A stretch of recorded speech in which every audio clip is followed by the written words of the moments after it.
আছে, এই যে এইটা কিন্তু ওপরে আছে, দেখো ভালো করে, দেখো এই যে এই নিচে আছে। এটা লক্ষ্য করতে হবে। প্রথম প্রথম কী করতে হবে, একটা এরকম করে এই যে এইটা 20 মতো করে নিলাম, দেখো ভিতরটা, বুঝতে পারছো? তারপর কি এই এখান থেকে একটা এরম তুলে এই যে এই ঠেকালাম, দেখো ভালো করে।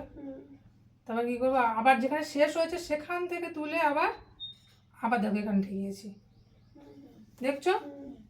আবার কী করবো, এরম যেখান থেকে শেষ হবে তুলে আর একটা প্রান্তে ঠেকাবো, এই এই দেখো আস্তে আস্তে রোজ হয়ে গেল, দেখো। ব্যাস, যত বড় করতে যাবে তত বড় হবে। হলো?